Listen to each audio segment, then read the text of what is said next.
Right guys, and welcome back. So let's get this out of the packaging, get it unbagged, unboxed, whatever you want to say. Let's have a little look at it. Throw it on the floor, clean up later. So let's have a look at the model first, because that's like the most important thing. This is what everyone's here for. So let's try and get the light on it a little bit better. So we've got a big ass base. And as you can see, it's got the 3 little pins there, which the tracks go into at the bottom. I've already made one of these before, and to be quite frank, they are very, very easy to put together. You don't even have to glue it either. It is snap fit, which is even better. So obviously you could paint it, sub-assembly, which I probably would advise to do, because all underneath here, under the undercarriage, you want to try and get your paint in there. But when the base is connected to it, it looks a bit like that. I don't know where I've put my other one since we've moved. I'll try and fish that out for you and let you see it. Anyway, as we can see, look at the detail on this. The tracks look pretty cool. They're small, little bug face there. Little pincers. What else have we got here? Look at his little cute little eye and his little teeth there. So I love this model. It's like, yeah, multi-melter. He's equipped with a multi-melter. So these are pretty cool, to be honest. So the model's nice. It's really lovely. Its recommended retail price is £15, but obviously we know the magazine's £7.99, so we are saving £7 and a penny, which is approximately, is it 45% off? It's ideal to get 3 of these for your squad, because they operate in synergy with the 3 of them. Increase their the weapon skill, I think it is, so that they're able to shoot at a better roll if there's 3 of them. So yeah, like I said, get 3 of them. That's what I'm going to do. I'm probably going to buy 2 more, depending on what I said before about these guys. What should I do? Should I collect both armies? Now I'm a bit whacked out there, guys. So here's the magazine. We have a little look inside of it. So this is all about my Mythitic Blighthauler, which I think is a great little model that Games Workshop has come up with the new release of the Death Guard Codex. So it's a demon engine. Let's get this a little bit more square over the magazine. That's better. So it's a demon engine. It's a mobile fire transport. It's a tank hunting and escort duty. So with it having the multi-melter and the little rocket launchers on the side, it is good for hunting tanks. Designation is just a Mythitic Blighthauler. Weaponry, multi-melter, missile launcher, gashing maul and bile spurt. Well, that's interesting. So we've got some information here, and look at this. They painted it in 30k colours there. It looks pretty nice. I'm not liking the Death Guard green there, but apart from that, it looks pretty nice. So we've got some more information about the Mythitic Blighthauler. It's a bloody mouthful, that, isn't it? Mythitic Blighthauler. And then we've got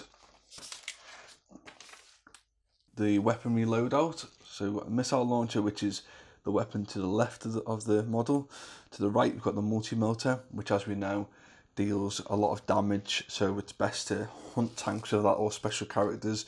I often use my multi-melters to attack opponents' characters if I can get them in there. We've got the bile spurt, which is the little tonguey thing there, which I never knew it had that. And the gnashing maws, or gnashing maw. So we've got a bit more in-depth detail information about all the weaponry.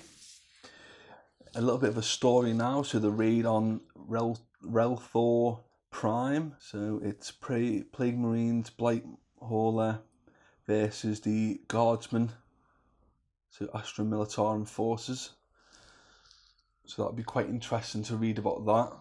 It's starting to introduce now more different armies, such as the Guardsmen there. And then it tells you who the Astra Militarum are. I'm not going to read it out, guys, because every time I attempt to do it, I always bugger it up. So yeah, there's the Death Guard fleet there. And this is what the sprue looks like, which I've just shown you. How to clip it off on the other page, how to assemble it. It's really easy, really straightforward. You don't even need to use glue. You could probably use glue, but it's not really necessary. And then it tells you how to paint it. So obviously these are the paints up to now. And we're starting to get a nice little collection of paints, aren't we now, guys? So not only these, but we've got the Ultramarines blue, Macragge blue, sorry. I think that's it, isn't it? But yeah, Macragge blue. So it tells you how to paint it. That's quite good. Mix your paint on a palette with a little bit of water to get a smooth finish.